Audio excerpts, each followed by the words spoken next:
Just yesterday, word broke that ASRock will be enabling overclocking support for all non-K Skylake processors on their Z170 motherboards.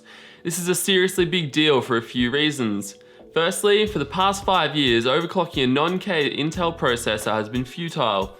With fully locked multipliers, the only way to boost the frequency of a non-K processor is to increase the base clock, and that hasn't been proven terribly successful even for the most experienced overclockers. For those of you not up to speed with base clocks and multipliers, here's a quick explanation. A CPU such as the Core i3-6100, which operates at 3.7 GHz, features a 100 MHz base clock, multiplied 37 times, resulting in the 3700 MHz operating frequency.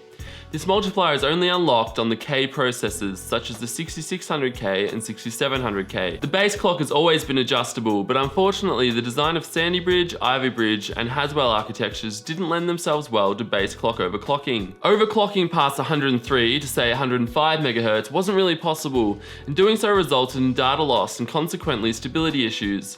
The limitation comes from the fact that these architectures link other parts of the system to the base clock, such as storage and the PCIe interface. It was rumoured that Skylake would change all of that and finally enable worthwhile base clock overclocking. The Skylake design now sees the chipset and PCIe feature their own clock domains, meaning the base frequency only affects the CPU cores, uncore, cache, integrated graphics, and DRAM. Despite the design changes that should have made Skylake more accepting of higher base clock frequencies, we found the same old story. Frequencies greater than 103 MHz wouldn't even allow the system to post. This is what makes ASRock's latest achievement really exciting.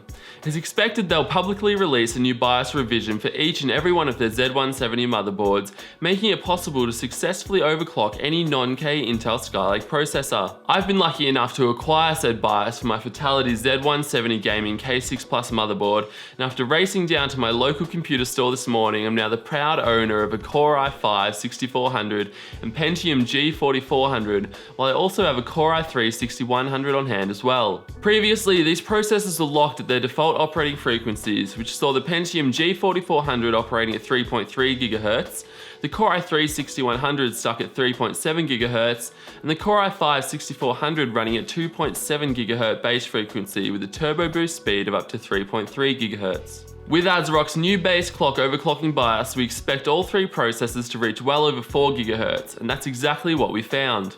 The Pentium G4400 and Intel Core i3-6100 both overclocked to a stable 4.62 GHz, while the Intel Core i5-6400 maxed out at 4.32 GHz. Still, that's a 31% increase over the i5-6400's turbo frequency, and a huge 40% overclock for the G4400.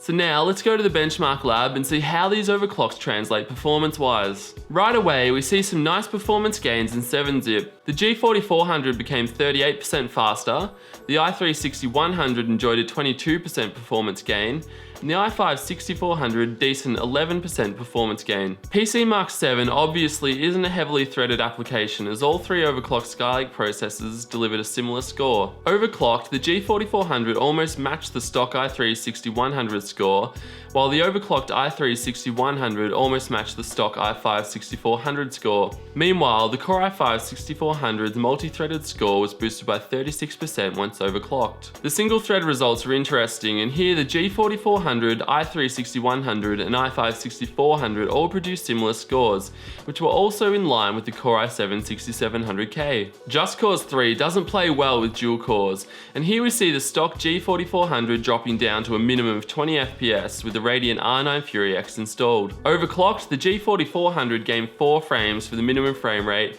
and 36% more performance when looking at the average frame rate. The i3-6100 did better out of the box with a minimum of 29 FPS, making it much faster than the G4400 even when overclocked. Boosting the i3-6100 to 4.62 GHz increased the average frame rate by just 12%.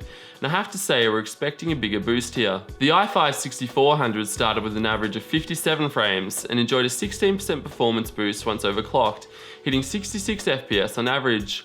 That said, it was still 8% slower than the stock Core i7-6700K. I'm not sure why the AMD FX8350 is showing such bad performance in the ashes of the Singularity benchmark, but it isn't important for this test.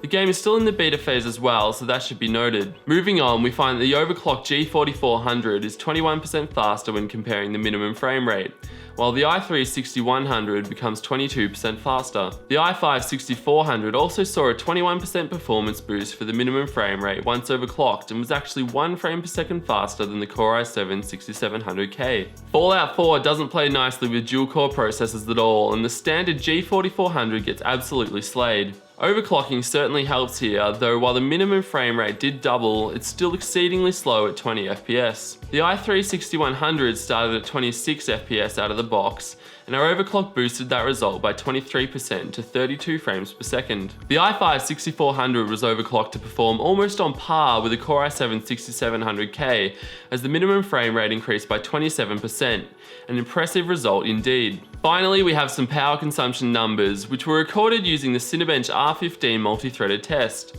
Please note that these are entire system consumption figures.